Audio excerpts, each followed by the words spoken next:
press the bell icon on the YouTube app and never miss another update. Hello my dear students, welcome back to the class. Yes, so in our previous class we already learnt our fundamental rights and our fundamental duties. Okay, so these are the constitution of India. So the constitution defends rights and duties of the people of India. ನಮ್ಮ ಭಾರತೀಯ ಪ್ರಜೆಗಳ ಒಂದು ಹಕ್ಕು ಮತ್ತು ಕರ್ತವ್ಯಗಳ ಬಗ್ಗೆ ನಮ್ಮ ಸಂವಿಧಾನ ಹೇಳುತ್ತೆ ಅಲ್ವಾ. So this rights and duties, okay, so ಈ ಒಂದು ಮೂಲಭೂತ ಹಕ್ಕುಗಳು ಮತ್ತು ಕರ್ತವ್ಯಗಳು ಒಂದೇ ನಾಣ್ಯದ ಎರಡು ಮುಖಗಳು ಅಂತೇಳಿ ನಾವು ಕರಿತೀವಿ. Okay, two faces of the same coin, ಒಂದೇ ನಾಣ್ಯದ ಎರಡು ಮುಖಗಳು. ಸೊ ಆಲ್ರೆಡಿ ನಾವು ನೋಡಿದ್ವಿ, ವಿ ಆರ್ ಆಲ್ ಇಂಡಿಯನ್ಸ್, ನಾವು ಇಂಡಿಯನ್ಸ್ ಆಗಿ ನಾವು ಭಾರತೀಯ ಪ್ರಜೆಗಳಾಗಿ ಕೆಲವೊಂದು ಹಕ್ಕುಗಳನ್ನು ಅನುಭವಿಸುವಂಥದ್ದು ಮತ್ತು ಕರ್ತವ್ಯಗಳನ್ನು ನಿಭಾಯಿಸುವಂಥದ್ದನ್ನು ನಾವು ನೋಡಿದ್ವಿ ಅಲ್ವಾ. ಅದು ಇದರಲ್ಲಿ ಫಂಡಮೆಂಟಲ್ ರೈಟ್ಸಲ್ಲಿ ಮತ್ತು ಫಂಡಮೆಂಟಲ್ ಡ್ಯೂಟೀಸಲ್ಲಿ. ಸೊ ಫಂಡಮೆಂಟಲ್ ರೈಟ್ಸಲ್ಲಿ ನಾವು ಪ್ರತಿಯೊಂದನ್ನು ಪಡೆದುಕೊಳ್ಳುವಂಥ ಒಂದು ಅಂಶಗಳಿದ್ದರೆ, ಸೊ ಡ್ಯೂಟೀಸ್ಗಳಲ್ಲಿ ಏನಿರುತ್ತೆ, ಸೊ ಅವುಗಳನ್ನು ಪಾಲಿಸಬೇಕು, ಕರ್ತವ್ಯಗಳನ್ನು ನಿಭಾಯಿಸುವಂಥ ಅಂಶಗಳನ್ನು ನಾವಿಲ್ಲಿ ನೋಡಿದ್ವಿ ಅಲ್ವಾ. ಸೊ ಇದು ಭಾರತೀಯ ಪ್ರಜೆಗಳಿಗಾದರೆ, ಸಿಟಿಸನ್ಸಿಗಾದರೆ, ನಾಗರಿಕರಿಗಾದರೆ, ಹಾಗಾದರೆ ಗವರ್ನಮೆಂಟ್, ನಮ್ಮ ಗವರ್ನಮೆಂಟ್ ಕೆಲವೊಂದು ಮಾರ್ಗಸೂಚಿಗಳನ್ನು ಅದು ಪಾಲಿಸಬೇಕಾಗತ್ತೆ. ಯಾಕೆ? ಸೊ ಯಾಕೆ ಅಂತ ಹೇಳಿದ್ರೆ, ಅದು ಭಾರತೀಯ ಪ್ರಜೆಗಳ ಒಂದು ಹಿತದೃಷ್ಟಿಯಿಂದ ಕೆಲವೊಂದು ಮಾರ್ಗಸೂಚಿಗಳನ್ನು ಅದು ಪಾಲಿಸಬೇಕು ಅಲ್ವಾ. ಸೊ ಟುಡೇ ನಾವು we will learn directive principles. So here directive principles ಅಂತ ಹೇಳಿದ್ರೆ ನಿರ್ದೇಶನ ತತ್ವಗಳು ಅಂತೇಳಿ ನಾವು ಕರಿತೀವಿ. ಸೊ ನಿರ್ದೇಶನ ತತ್ವಗಳು ಅಂತ ಹೇಳಿದ್ರೆ, the constitution includes a certain guidelines and directions. ಕೆಲವೊಂದು ಮಾರ್ಗಸೂಚಿ ತತ್ವಗಳನ್ನು ಅದು ನಮಗೆ ಕೊಡುತ್ತೆ. ಯಾಕೆ ಗವರ್ನಮೆಂಟಿಗೆ ಯಾಕೆ ಕೊಡುತ್ತೆ? ಈಗ ನಾವು ಹೇಳಿದ್ವಿ, ಸಂವಿಧಾನ ನಮ್ಮನ್ನು ಕಾಪಾಡೋದಕ್ಕೋಸ್ಕರ ಕೆಲವೊಂದು ಹಕ್ಕುಗಳನ್ನು ಕೊಟ್ಟಿದೆ ಮತ್ತು ಕರ್ತವ್ಯಗಳನ್ನು ಕೊಟ್ಟಿದೆ ಅಂತ ಹೇಳಿದೆ. ಸೊ ಅದೇ ರೀತಿ ಸರ್ಕಾರವೂ ಸಹ ಪ್ರಜೆಗಳ ಹಿತದೃಷ್ಟಿಯಿಂದ ಕೆಲವೊಂದು ತತ್ವಗಳನ್ನು ಪಾಲಿಸಬೇಕು, ಆ ಒಂದು ಕೆಲವೊಂದು ಗೈಡ್ಲೈನ್ಸ್ಗಳನ್ನು ಅದು ಪಾಲಿಸಬೇಕಾಗತ್ತೆ ಅಲ್ವಾ. The directive principles, what we call the directive principles ಅಂದರೆ ಏನು ಅಂತ ಹೇಳಿದ್ರೆ, the constitution includes certain guidelines and a direction for the government to work for the welfare of the people. Welfare of the people. Understood children? So these are called directive principles. So ಇದನ್ನು ನಾವೇನಂತ ಕರಿತೀವಿ ಇಲ್ಲಿ? Directive principles ಅಂತೇಳಿ ನಾವು ಕರಿತೀವಿ. So I will repeat once again. The constitution includes a certain guidelines and directions. ಮಾರ್ಗಸೂಚಿಗಳನ್ನು, ಕೆಲವೊಂದು ನಿಯಮಗಳನ್ನು ಪಾಲನೆಯನ್ನು ಮಾಡಬೇಕಾಗತ್ತೆ ಅಲ್ವಾ.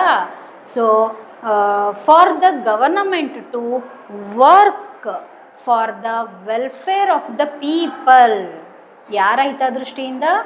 ಭಾರತೀಯ ಪ್ರಜೆಗಳ, ನಾಗರಿಕರ ಹಿತದೃಷ್ಟಿಯಿಂದ ಸರ್ಕಾರ ಕೆಲವೊಂದು ಮಾರ್ಗಸೂಚಿಗಳನ್ನು ಪಾಲಿಸಬೇಕಾಗತ್ತೆ. ಆ ಮಾರ್ಗಸೂಚಿಗಳನ್ನು ನಾವಿಲ್ಲಿ ಏನಂತ ಕರಿತೀವಿ ಅಂತ ಹೇಳಿದ್ರೆ, ಡೈರೆಕ್ಟಿವ್ ಪ್ರಿನ್ಸಿಪಲ್ಸ್. ಓಕೆ, ಸೊ ಈ ಡೈರೆಕ್ಟಿವ್ ಪ್ರಿನ್ಸಿಪಲ್ಸನ್ನು ನಾವು ಉಲ್ಲಂಘಿಸಿದ್ರೆ ಅಥವಾ ಸರ್ಕಾರ ಉಲ್ಲಂಘನೆಯನ್ನು ಮಾಡಿದ್ರೆ, ಇಲ್ಲಿ ಸರ್ಕಾರವನ್ನೇ ನಾವು ಇಲ್ಲಿ ಮುಖ್ಯವಾಗಿ ತಗೊಳ್ತಿದ್ದೀವಿ. ಯಾಕೆ ಅಂದರೆ, ಸರ್ಕಾರಕ್ಕೆ ನಮ್ಮ ಸಂವಿಧಾನ ಕೆಲವೊಂದು ಮಾರ್ಗಸೂಚಿಗಳನ್ನು ಕೊಟ್ಟಿದೆ.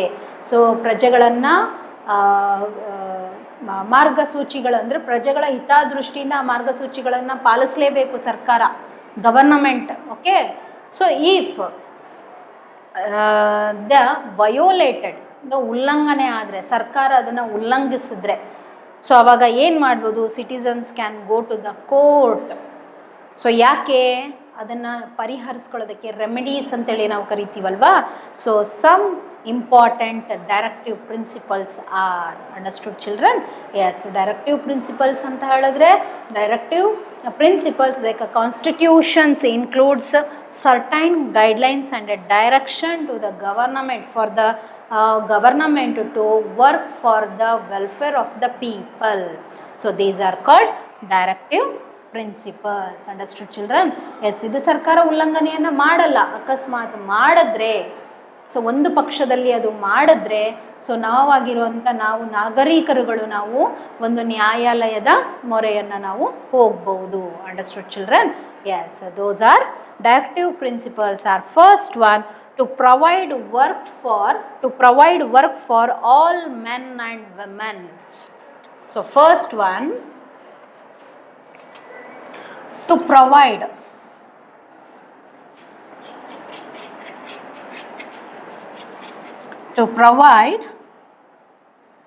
work for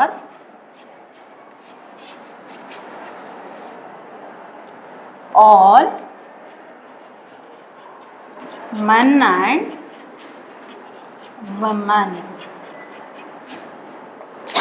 So here provide work for all men and women ಅಂತೇಳಿ ಹೇಳ್ತಾ ಇದ್ದೀವಿ. So work means here government work. So ಸರ್ಕಾರಿ ನೌಕರಿಯನ್ನು, ಸೊ ಯಾರಿಗೆ ಇಲ್ಲಿ ಮೆನ್ನಿಗಾಗಿರ್ಬೋದು ಅಥವಾ ಇಲ್ಲಿ ಬಾಯ್ ಅಥವಾ ಗರ್ಲ್ ಅಂತೇಳಿ ನಾವಿಲ್ಲಿ ನೋಡೋ ರೀತಿ ಇಲ್ಲ. ಸರ್ಕಾರ ಏನು ಅಂತ ಹೇಳಿದ್ರೆ ಒಂದು ಕೆಲಸವನ್ನು ಅದು ಸಾಮರ್ಥ್ಯ ಇರುವಂಥ ವ್ಯಕ್ತಿ, ಅವನು ಗಂಡಾಗಿರ್ಬೋದು ಅಥವಾ ಹೆಣ್ಣಾಗಿರ್ಬೋದು, ಅವರು ಇಬ್ಬರಿಗೂ ಅವರು ಸಮಾನವಾಗಿ ಅವರು ಸರ್ಕಾರ ಕೆಲಸವನ್ನು ಕೊಡಬೇಕು ಅಂತೇಳಿ ಹೇಳ್ತಾ ಇದೆ. ಸೊ ಇದನ್ನು ಪಾಲಿಸಬೇಕು, ಯಾವುದೇ ರೀತಿಯ ಜೆಂಡರ್ ಲಿಂಗ ತಾರತಮ್ಯ ಮಾಡಬಾರ್ದು ಅಂತ ಹೇಳ್ತಾ ಇದೆ. ಓಕೆ, ಟು ಪ್ರೊವೈಡ್ ಅಂತ ಹೇಳಿದ್ರೆ ಇಲ್ಲಿ ಕೊಡೋ ಅಂಥದ್ದು. ಓಕೆ, ಸೊ ಅನುಕೂಲವನ್ನು ಮಾಡಿಕೊಡುವಂಥದ್ದು. To provide work for all men and women. So ಕೆಲಸವನ್ನು ಹಂಚುವಂಥದ್ದು, ಸಮಾನವಾಗಿ ಗಂಡಾಗಿರ್ಬೋದು ಅಥವಾ ಹೆಣ್ಣಾಗಿರ್ಬೋದು, ಆ ಕೆಲಸವನ್ನು ಸಾಮರ್ಥ್ಯ ಇರುವಂಥ ವ್ಯಕ್ತಿಗೆ ಕೊಡಿಸುವಂಥ ಒಂದು ಗೈಡ್ಲೈನ್ಸನ್ನು ನಮ್ಮ ಸರ್ಕಾರ ಮಾಡಬೇಕು. Understood children? So this is a first directive principle. Second one, provide free and compulsory education for all children up to the age of 14. Right to education ಅಲ್ವಾ, RTE ಅಂತೇಳಿ ನಾವು ಕರಿತೀವಿ. ಓಕೆ, ಸೊ ಎಷ್ಟೋ ಒಂದು ಮಕ್ಕಳುಗಳು ಏನು ಮಾಡ್ತಾ ಇದ್ದಾರೆ ಅಂತ ಹೇಳಿದ್ರೆ ಅವರಿಗೆ ಶಿಕ್ಷಣ ಸಿಗ್ತಾ ಇಲ್ಲ.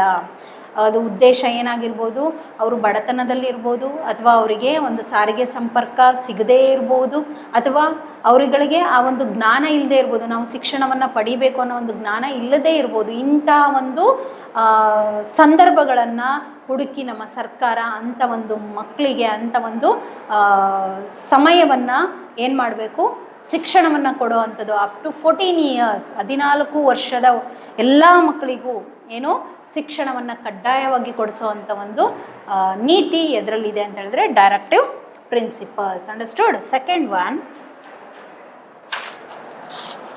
To provide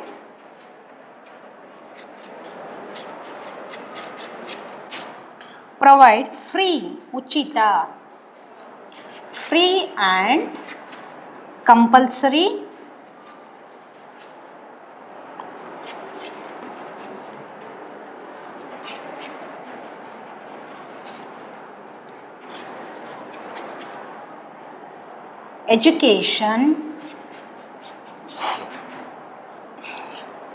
education for all children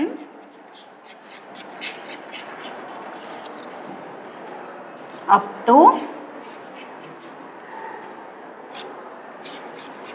the age of 14. Understood?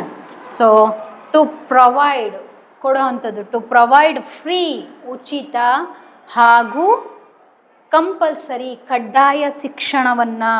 So for all children up to the age of 14.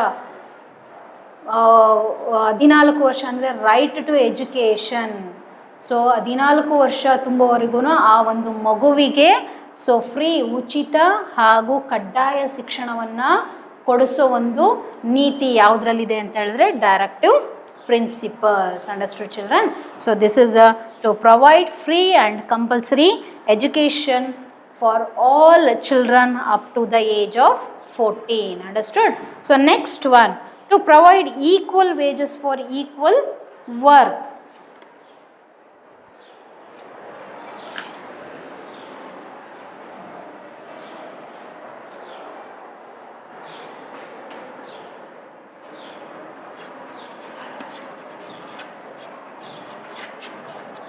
to provide equal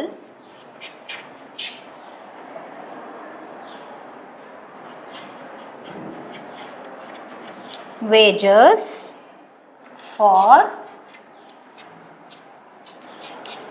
equal work. Okay, so to provide equal wages, wages ಅಂದರೆ ಕೂಲಿ, for equal work. Okay, so ಇಲ್ಲಿ ಏನು ಹೇಳ್ತಾ ಇದೆ, ನಮ್ಮ directive ಪ್ರಿನ್ಸಿಪಲ್ಸಲ್ಲಿ ನಮ್ಮ ಸರ್ಕಾರಕ್ಕೆ ಏನಂತ ಮಾರ್ಗಸೂಚಿ ಕೊಟ್ಟಿದೆ ಅಂತ ಹೇಳಿದ್ರೆ, ಒಬ್ಬ ವ್ಯಕ್ತಿ ಎಷ್ಟು ಶ್ರಮವನ್ನು ಪಡ್ತಾನೋ ಆ ಶ್ರಮಕ್ಕೆ ತಕ್ಕದಾಗಿರುವಂಥ ಕೂಲಿಯನ್ನು ಕೊಡಬೇಕು ಅಂತ ಹೇಳ್ತಾ ಇದ್ದಾರೆ. ಸೊ ಫಾರ್ ಎಕ್ಸಾಂಪಲ್ ಏನು ಅಂತ ಹೇಳಿದ್ರೆ, 10 ಅವರ್ಸು ವರ್ಕನ್ನು ಮಾಡಿಸ್ಕೊಂಡು ಅವನಿಗೆ ಬರೀ ಒಂದು 100 ರೂಪಾಯಿಗಳಷ್ಟು ಅವನು ಕೂಲಿಯನ್ನು ಕೊಟ್ಟರೆ ಆ ಶ್ರಮಕ್ಕೆ ಅದು ತಕ್ಕದಾದಂತಹ ಕೂಲಿ ಅಲ್ಲ, ವೇತನ ಅಲ್ಲ. ಸೊ ವೇಜಸ್ ಅಂದರೆ ವೇತನ.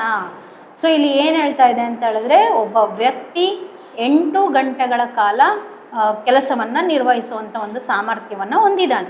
ಸೊ ಆ 8 ಗಂಟೆಗಳ ಒಂದು ಶ್ರಮಕ್ಕೆ ಅದಕ್ಕೆ ತಕ್ಕದಾಗಿರುವಂಥ ವೇತನವನ್ನು ಇಲ್ಲಿ ಕೊಡಬೇಕು ಅನ್ನೋದನ್ನು ನಮ್ಮ ಡೈರೆಕ್ಟಿವ್ ಪ್ರಿನ್ಸಿಪಲ್ಸಲ್ಲಿ ಗವರ್ನಮೆಂಟಿಗೆ ಮಾರ್ಗಸೂಚಿಯನ್ನು ಅದು ಕೊಟ್ಟಿದೆ, ನಮ್ಮ constitution. Understood children? Yes, to provide equal wages for equal work. Okay, so this is one of the directive principles. So next one, to ensure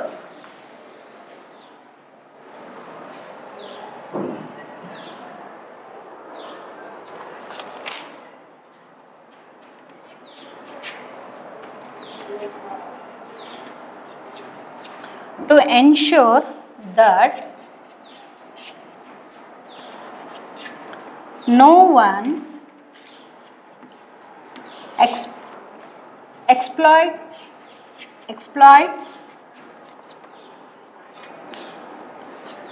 others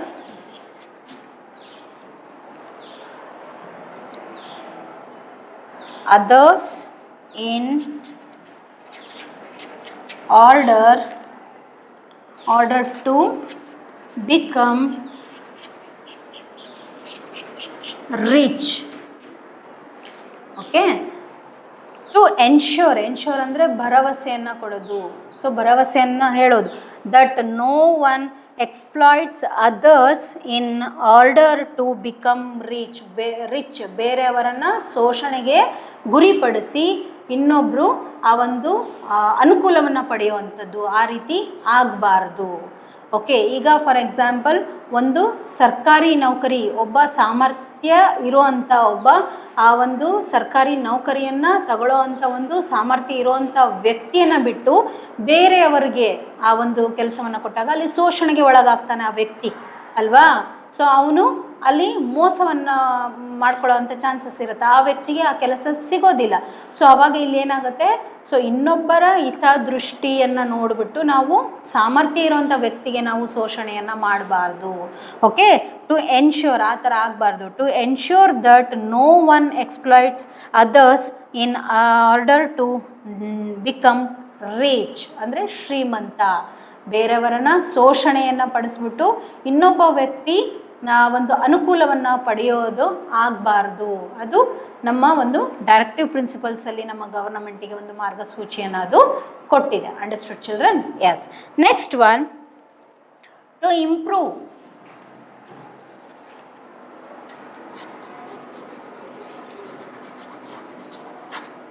to improve the conditions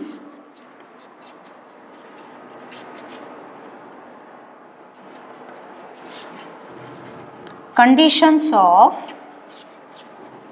scheduled caste,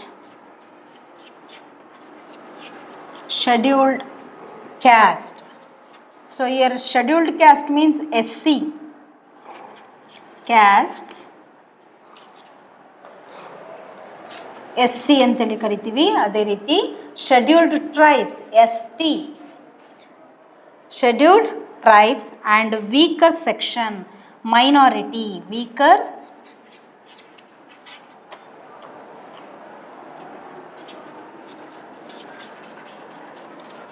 section of the society.